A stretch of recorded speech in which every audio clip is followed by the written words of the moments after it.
আসসালামু আলাইকুম। আমরা সকলেই বজ্রপাত বা বিদ্যুৎ চমকানোর সাথে পরিচিত।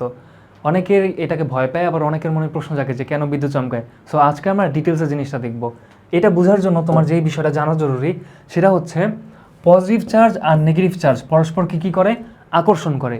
আর পজিটিভ পজিটিভ হইলে অথবা নেগেটিভ নেগেটিভ হলে পরস্পরকে কী করে, বিকর্ষণ করে। ঠিক আছে, এরকম একটা ঘটনা, কাছাকাছি একটা ঘটনা তোমরা চুম্বকেও দেখতে পাও বা ম্যাগনেটে দেখতে পাও। কীরকম দেখো, ম্যাগনেটে কিন্তু নর্থ পোল আর নর্থ পোল পাশাপাশি রাখলে বিকর্ষণ করে সরায় দেয়।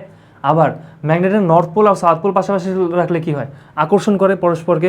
ম্যাগনেটে ওই জিনিসটা দেখো, ঠিক আছে, যে একই ধর্মের দুইটা তোমার একই রকমের দুইটা ধর্ম হইলে পরস্পরকে কী করে, বিকর্ষণ করে। আর যদি ভিন্ন ধর্মী হয় তখন কী করে, আকর্ষণ করে। বুঝতে পারছো? আচ্ছা, সো দেখো, এই একটা কনসেপ্ট দিয়ে আমরা পুরো বজ্রপাত জিনিসটা বুঝবো। আর পজিটিভ চার্জ নর্মালি কার হয়, প্রোটনের, ঠিক আছে। আর নেগেটিভ চার্জ কার হয়, ইলেকট্রনের, ঠিক আছে। আচ্ছা, ধরো আমরা যে ব্যাটারিতে দেখি, ব্যাটারিতে কী হয় বলো তো, এক পাশে প্রচুর পরিমাণে পজিটিভ চার্জ থাকে, এক পাশে নেগেটিভ চার্জ থাকে, ঠিক আছে। পজিটিভ চার্জ যে পাশে থাকে এটাকে আমরা বলি হাই ভোল্টেজ, নেগেটিভ চার্জ যেটাকে থাকে ওটাকে আমরা বলি লো ভোল্টেজ, ঠিক আছে। এখন যদি তুমি কোনোভাবে একটা তারের মাধ্যমে থেকে কানেক্ট করো, তখন কী হয় বলো তো, বিদ্যুৎ বা হচ্ছে ইলেকট্রিসিটি কী করবে, পজিটিভ থেকে নেগেটিভে আসবে। আর তখনই যে যখন বিদ্যুৎ প্রবাহিত হবে তখনই হচ্ছে লাইট দিলে লাইট জ্বলবে বা ফ্যান দিলে ফ্যান চলবে। এইটুকু কনসেপ্ট যদি তোমরা ধরতে পারো তাহলে বাকিটা তোমরা এমনি বুঝবা। দেখো যেটা হয়, ধরো আমরা পৃথিবীর উপরে যে মেঘ সেটা একটু আইগা ফেলি, এটা হচ্ছে পৃথিবীর উপরে মেঘ, চিন্তা করো, ঠিক আছে। আচ্ছা, এখন দেখো নর্মালি যেটা হয়, অনেকগুলো মেঘ যখন একসাথে জমে থাকে, মেঘের মধ্যে কী আছে, ছোট ছোট ছোট ছোট পানির কণা আছে, মানে অনেক অনেক পানির কণা আছে, আবার বরফের কণাও বলতে পারো এগুলোকে। এগুলো কী করে, পরস্পর ঘষা খায় একটার সাথে একটা, ঠিক আছে।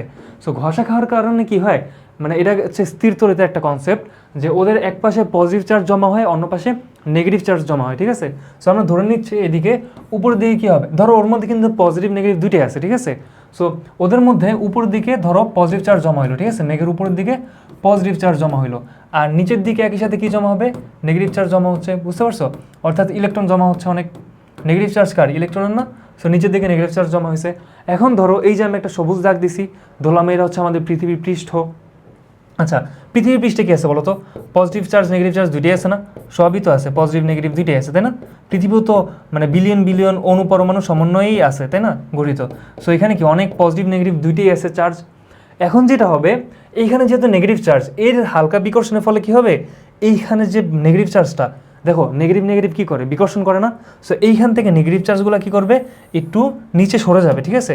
অর্থাৎ দেখো এই যে এখানে নেগেটিভ চার্জ, সো এদের বিকর্ষণের ফলে নেগেটিভ চার্জগুলো নিচের দিকে চলে যাবে কিছুটা, আর উপর দিকে থাকবে কারা বলো তো, পজিটিভ চার্জ।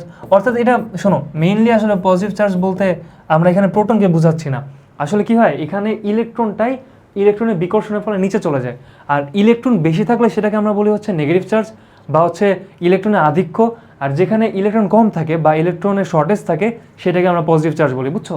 মানে এই ইলেকট্রনের বিকর্ষণের ফলে এখানে ইলেকট্রনগুলো একটু নিচের দিকে চলে গেলে কি হয়, এখানে তোমার পজিটিভ চার্জ তৈরি হচ্ছে। বুঝতে পারছো? মানে ইলেকট্রনের এখানে ঘাটতি তৈরি হচ্ছে। এখন দেখো, একটু আগেই বললাম যে পজিটিভ নেগেটিভ কী করে, তোমার একজন আরেকজনকে প্রচুর পরিমাণে আকর্ষণ করে। আর এইখানে যেটা হয়, এই দুইটার মধ্যে একটা বড় ধরনের ভোল্টেজের পার্থক্য থাকে। বুঝতে পারছো? হাই ভোল্টেজ লো ভোল্টেজ দেখা যায় পজিটিভ চার্জ যেখানে, এখানে প্রচুর পরিমাণে হাই ভোল্টেজ থাকে, আর এখানে কি প্রচুর পরিমাণে লো ভোল্টেজ থাকে। সো আমরা একটু আগে দেখলাম কি, ব্যাটারির মধ্যেও একটা হাই ভোল্টেজ থাকে, একটা লো ভোল্টেজ থাকে। ধরো এটা একটা ব্যাটারি, হ্যাঁ, এটা ধরলাম হাই ভোল্টেজ, এটা ধরো লো ভোল্টেজ। সো কোনোভাবে যদি আমি একটা তার দিয়ে ব্যাটারিকে কানেক্ট করতে পারি, ঠিক আছে, দুইটা পাশ যদি কানেক্ট করে দিই, তাহলে কি হবে, এদিক থেকে কারেন্ট কি হবে, এদিকে চলে আসবে, মানে প্রবাহিত হবে। আর এখানে যদি আমি কোনো লাইট বা হচ্ছে ফ্যান যুক্ত করি, সেটা কি হবে, লাইটটা জ্বলে যাবে বা ফ্যান চলবে, এরকম না। তো দেখো, এইটার জন্য আমার কি দরকার ছিল, একটা তার দিয়ে কানেক্ট করার দরকার ছিল না। সো পৃথিবীর ক্ষেত্রে কি হবে বলো, পৃথিবীর ক্ষেত্রে যে হাই ভোল্টেজ আর লো ভোল্টেজ, মানে পৃথিবী বা মেঘের মধ্যে আমরা কি কোনো তার দিয়ে কানেক্ট করি না।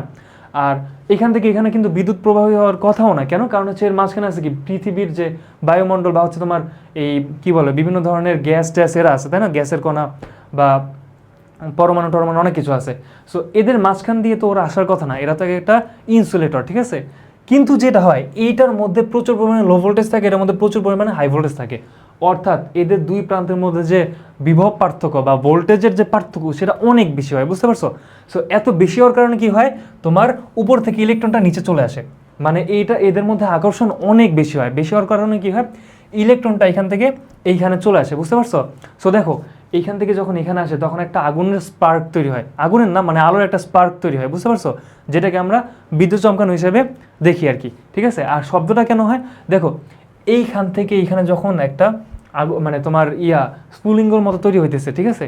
তখন এইখানে প্রচুর পরিমাণে তাপ উৎপন্ন হয়। কত ডিগ্রি? প্রায় 30,000 ডিগ্রি সেলসিয়াসের মতো। কত? প্রায় 30,000 ডিগ্রি সেলসিয়াসের মতো এখানে আমাদের তাপ উৎপন্ন হচ্ছে, বুঝতে পারছো? যেটা কিন্তু হিউজ পরিমাণ, অনেক বেশি।